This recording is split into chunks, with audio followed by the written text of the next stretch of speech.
Hey Spideybros, it's your friendly neighbourhood, the ultimate Spider-Man fan here. Now, in case you wonder what this is my newest kitten. Won't say her name on camera. But I'm here with my review video on Morbius, Jared Leto. Now, first of all, I'm going to say, a little introduction here to the review. I don't know Morbius too well. The original story, I just know him from Spider-Man, obviously. Now, there's some Spider-Man stuff I'm going to mention here. But first of all, I will say Jared Leto played Morbius more or less really good in this movie. First of all, I'm going to say I'm really happy they included the original. Now, not just the Nobel Prize method, but the way he's been trying to find a cure all his life since he was a wee boy, except for the billion part. But basically, the original, very good with that. So the story is more or less about a training movie. Homecoming vibes right there. He's trying to test to use his powers, and basically learning how to use his powers, and obviously he's taking down some guys at the same time. I know I'm talking about a particular scene here. He's obviously he uses the bat DNA to be able to try to cure him. It's all by him training and learning to use his powers properly. And let's see. He basically comes across his friend or whatever besides Nicholas. Now they changed a few wee things there.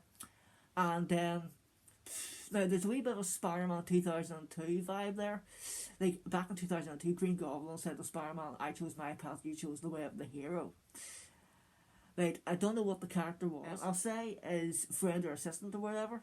I didn't really pay that much attention. Like I said, I don't know Morbius too well. Lawyer or something. The one on the walking stick. I will say that he's trying to support Morbius.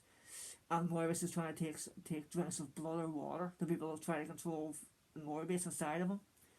And Morbius transfers his vampire-like instincts onto him by touching him on the cheek or whatever.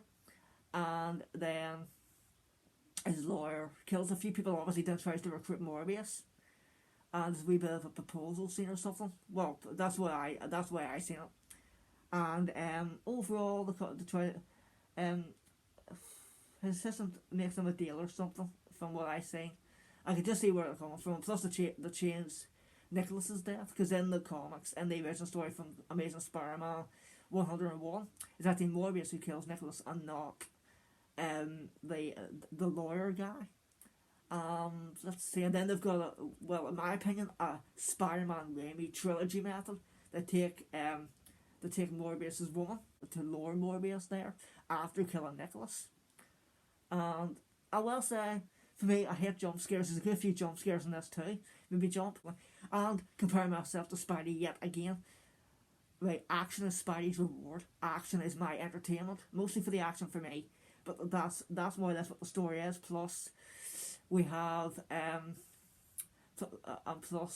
we also have an after credit scene. 2 after credit scenes. Well, most of you Spider-Bros would know this. We've got a transformation from No Way Home, which is obviously a crossover. Right, Michael. Okay. Let's see what.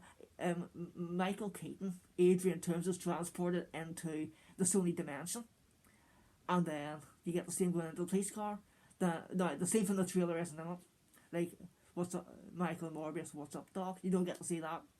Then there's a second credit scene where Michael Morbius in the car, in a sports car, I'll say, maybe RD-R8, maybe, meets up with Adrian Toomes in his homecoming vulture armor suit, and they say something about casting a Spider-Man, and that's more or less it. So I'll say it definitely is not perfect. Good few changes.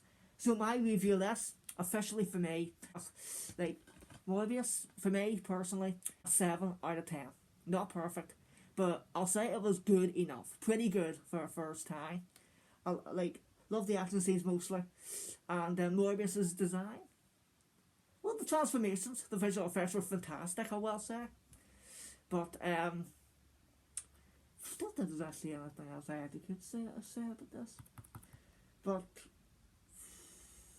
yeah, honestly, like, there's nothing else to say. So comment below in my community section, if I'm ever put it out there, what you think about my review. And yeah, other than that, I'll just see you like Spideybro as always in my next Epic Spy video, and also stay tuned for my next Amazing Spider-Man 2 PS4 gameplay. Courtesy of your friendly neighbourhood, the ultimate Spider-Man fan.